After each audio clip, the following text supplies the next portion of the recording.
which brings us in like this interesting conspiracy theory. The NCAA is actually trying to make this as chaotic as possible so that it completely just hits the fan and they then get to come in as a savior and reestablish the sanctity of college basketball. NCAA, what are we doing? In this week alone, we've had March Madness expanded to 76 teams.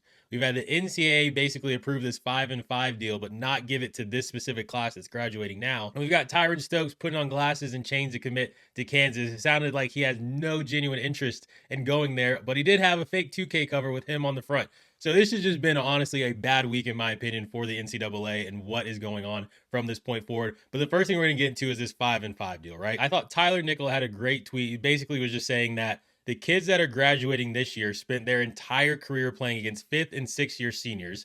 Every kid from this point on will get to play 5 years, but this class is not going to be allowed to do it. To me, it's just a lawsuit waiting. So I do think the Tyler Nichols, the Seth Trimbles, the Maliq Ewans, the Maliq Browns, they probably should just get an extra year of eligibility. And I get the NCAA says, well, no, we don't want to open this up because it just opens up another can of worms. You've opened up every can of worms. You have G League and guys who have been drafted, played in college basketball this season. But now you want to get guys who have never gone to the G League, who haven't played professional, who haven't entered their name in the NBA draft to lose out on a year when, yes, they did have to play against 25-year-olds. And from this point on, you're still going to get to play until you're 24. So I just think it's a dumb thing by the NCAA. They've opened up a can of worms. They're saying they don't want to open up another one. You've already caused chaos throughout college basketball. Just let this group play. March Madness going to 76 teams, to me, is just stupid because it could work if they did it right, but we know they're not going to. If you expand this tournament, it's not even if anymore. I guess it's a done deal now. So now that we're going to 76 teams, to me, these extra bids should be mid-major groups who have won the regular season championship. Look at what happened with Miami of Ohio last year. They almost got left out of the tournament, winning more than 30 games and losing just one. Now I get you can go into quad one, you can go in all these different types of things. They're expanding the tournament so that Auburn, Indiana, Carolina, when they go 1-11 in quad one games, get to get in the tournament now. The Big Ten is going to have 15 teams in. And at this point, too, if you put together all the Power Five conferences, which really is just Power Four, and then you kind of throw in the Big East there, but whatever. If you combine all five of them, it's 79 teams. You might as well just say, we're just going to have a tournament at the end of the year with all the power conference schools, and we'll just see what happens. You're going to have such bad teams in the tournament. I have no issue with playing in a situation like that. I think it is really good, but the spots of those to me need to go to mid-majors who have won their regular season championship or to teams that are playing their best basketball at the end of the season. We've mentioned this before on this channel, but look at a team like Florida State. Ended the season really hot, gave Duke absolute problems in the ACC tournament. Them, to me, were more of a threat to make a run in March than SMU or NC State or any of those other teams that made the play. And maybe not Texas, but everybody else, in my opinion, that they were just as good, ultimately playing better than a lot of those teams. Florida State was a better team in March than NC State and SMU were. And that's just keeping it in the ACC. But they're not going to make it in now. And then with this expansion of the tournament, you could potentially have the argument of who's playing the best basketball right now. Let them have a chance to play their way in. But no, it's going to be NIT Auburn's. It's going to be NIT Indiana's. It's just going to be an app. You're going to water down the product.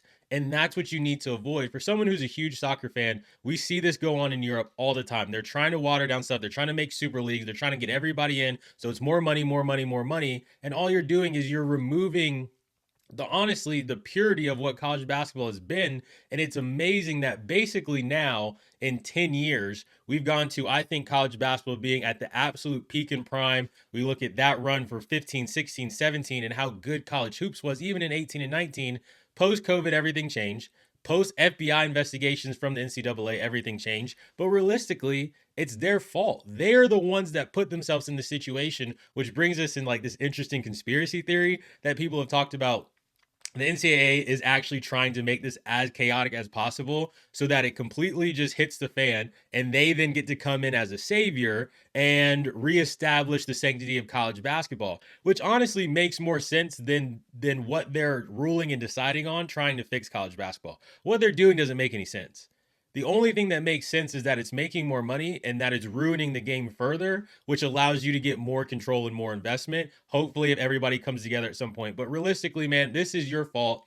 You're not going to come in as a savior. The NCAA has almost completely ruined college basketball. I still love it because I love basketball, because I love what it reminded me of when I was a kid. But the truth of the matter is, what it is now is becoming super problematic. And this week alone establishes how dumb the NCAA is, has been, and will continue to be from this point forward. But you guys, look, get in the comments. Let me know. What do you think of Tyran Stokes going to Kansas? Where are they going to land now? Do you think March Madness should be expanded? What's the perfect number? Is this fine? Or are we all just blowing up too much? And then what's your opinion on the 5-5 situation? And should these class of 26 kids get that extra year of eligibility like everybody else before them has and everybody else after them is going to now? Appreciate you being here. Please hit subscribe in your name in the portal. Hit like, share the video, get your comments in. We'll see you on the next one. Thanks.